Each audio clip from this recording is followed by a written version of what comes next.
ये जो मन है ना, जो इसकी चालाकी को समझ जाता है वो राजा है। क्योंकि ये मन आपको एक ही पल में कहां ऊपर उड़ा देता है और एक ही पल में धरती पे लाके पटक देता है। एक ही पल में आपको लगेगा अरे मुझसे बढ़कर कोई है, और एक ही पल में आपको ऐसा दिन बना देगा अरे मैं तो दुनिया का सबसे गया गुजरा व्यक्ति हूं। ये मन का ही सारा खेल है। इसलिए बोले मन को टिका करके। महादेव बोले कि मैं तो कथा सुनाते हुए ध्यानस्थ हो जाऊंगा, देख तो लूं कोई इधर उधर कोई सुन तो नहीं रहा कथा। इधर उधर देखा तो कहीं कुछ दिखाई नहीं दिया। और यहाँ पर एक शुक युगम पक्षी यानी कि पति पत्नी दोनों यहाँ पर आकर के बैठे हुए थे। अब यहाँ पर उस गर्भिणी पक्षी ने एक अंड को जन्म दिया। कथा के प्रभाव और कृपा से प्रभाव से उसमें से एक नन्हा सा शुक पक्षी निकल आया। धीरे धीरे कथा का प्रभाव आगे बढ़ा। और कथा तुम सुन रही हो कि नहीं सुन रही हो मुझे कैसे ज्ञात होगा, इसलिए बीच बीच में तुम हुंकार भरती रहना। तो पार्वती जी बीच बीच में करके, जैसे हम कभी किसी से बात करते हैं ना तो दूसरा वाला कहता है फोन पे भी बात करते तो एक सुना रहा होता है तो दूसरा वाला क्या करता है ताकि ये पता चलता है कि सामने वाला सुन रहा है।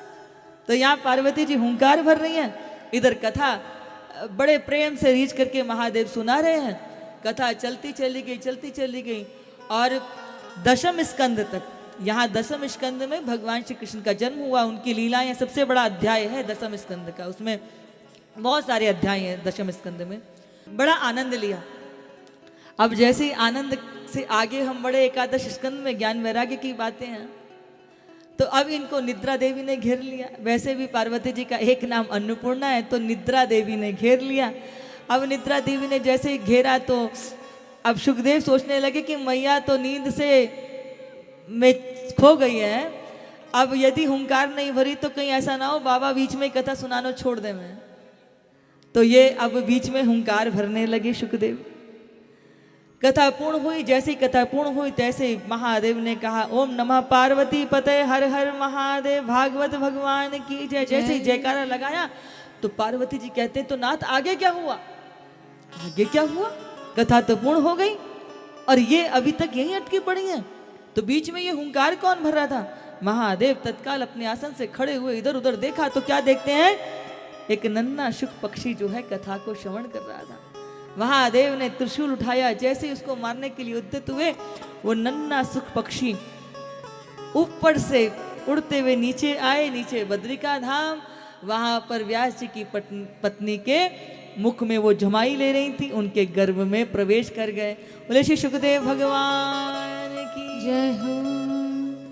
अब यहाँ पर व्यास जी की पत्नी के घर में प्रवेश कर गए। ये महादेव इधर उधर देखा परंतु कुछ दिखाई नहीं दिया, वो लौट करके आ गए। अब ये व्यास जी की पत्नी के जब गर्भ में आ गए हैं ना सुखदेव, तो साधारणता सामान्यता संसार का बालक 9 महीने में माँ के गर्भ से परिपक्व होकर के बाहर आ जाता है। कभी कभी ऐसा भी होता है कि 7 महीने में 8 महीने में भी बालकों ने जन्म लिया है। लेकिन बंधुओं श्री सुखदेव तो ऐसे थे जो 12 वर्ष तक मां के गर्भ में रहे। लोग कहते हैं कि पुनरपि जननम पुनरपि मरणम पुनरपि जनने जठरे शयनम, कि ऐसा कोई काम ही मत करो कि मां के गर्भ में आकर के उल्टा लटकना पड़े। जब जीवात्मा गर्भ में होती है ना तो साधारण घटना नहीं है, मां के गर्भ में जीव उल्टा लटका रहता है, मलमूत्र में लेटा रहता है बालक। माँ खट्टा मीठा कुछ खा लेना मिर्ची मिर्ची तो बालक की त्वचा पे लगता है। समझिए जरा कि कैसे वो माँ के गर्भ के अंदर उल्टा लटका हुआ रहता है। प्रसव की पीड़ा साधारण नहीं होती है। और ये लोग कहते हैं कि कोई ऐसा कर्म मत करो, लेकिन आप देखो कि श्री सुखदेव भगवान ने मां की उस गोख को भजन स्थली बना दिया कि 12 वर्ष तक मां के कोख में बैठ के भजन कर रहे हैं। व्यास जी कहते हैं पुत्र बाहर आ जाओ, तुम्हारी मां को बहुत पीड़ा होती होगी, तुम्हारी मां भी तो तुमको आंचल से लगाने के लिए तरसती होगी।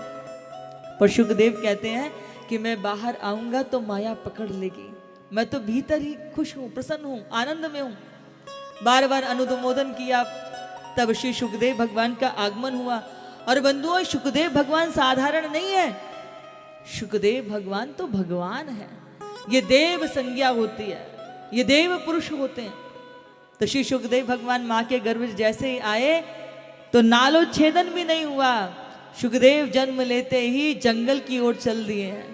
माँ पुकार रही है, हाँ पुत्र सुनो तो सही, रुको तो सही। 12 वर्ष तक गर्भ में रहे और जन्म लेते ही माँ की ओर नहीं देखा, वन की ओर चल दिए हैं।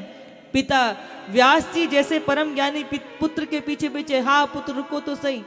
यम प्रवजंतम अनुपेतम अपेत कृत्यम द्वैपायनो विरह कातर आजुहावा पुत्रेति तन्मय तया तर वो भी नेन्दुस तम सर्वभूत हृदय मुनि मानतोस्मि।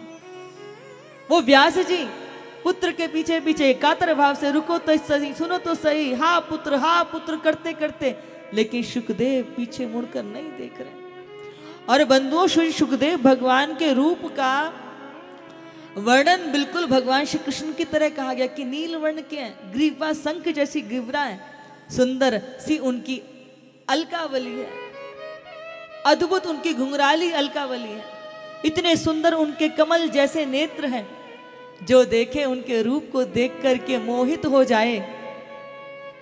लेकिन वो सुखदेव भगवान पीछे मुड़ के नहीं देख रहे, आगे आगे पुत्र पीछे पीछे पिता चल रहे हैं। हाँ पुत्र रुको तो सही, सुनो तो सही। पुत्र ने उत्तर नहीं दिया, तब वृक्ष में लगे हुए जो फल फूल वृक्ष वल्लरियां हैं वो उत्तर दे रहे हैं कि व्यास जी, हम हर वर्ष अपनी संतानों को, फल फूलों को समाज के कल्याण के लिए, यज्ञ के लिए, समिधा को समर्पित करते हैं। आपका पुत्र तो जगत के कल्याण के लिए तप करने के लिए जा रहा है, ऐसे पुत्र के मार्ग में क्यों बाधक बनते हैं। लेकिन उसके बाद भी व्यास जी पीछे पीछे पीछे पीछे। आगे एक सरोवर में बहुत सारी स्त्रियां स्नान कर रही थी। श्री सुखदेव भगवान निकल के चले गए। स्त्रियों ने जैसे ही व्यास जी को देखा तो वस्त्र अलंकार पहनने लगी।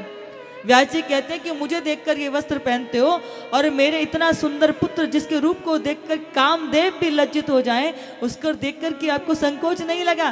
तो वो कहती हैं, आपका पुत्र तो आप तक काम पूर्ण काम है, उसने तो ये भी नहीं देखा कि सरोवर में कौन स्नान कर रहा है, कुछ हो भी रहा है कि नहीं हो रहा, वैसे स्नान कर रही हैं कि स्त्रियां स्नान कर रही हैं। जब पुत्र की उस आप्त काम चित्त की स्थिति का दर्शन उन स्त्रियों से हुआ, तब इनके मोह का पर्दा हटा। श्री सुखदेव भगवान वनों में रमण करने के लिए चले गए और व्यास जी लौट करके घर आ गए।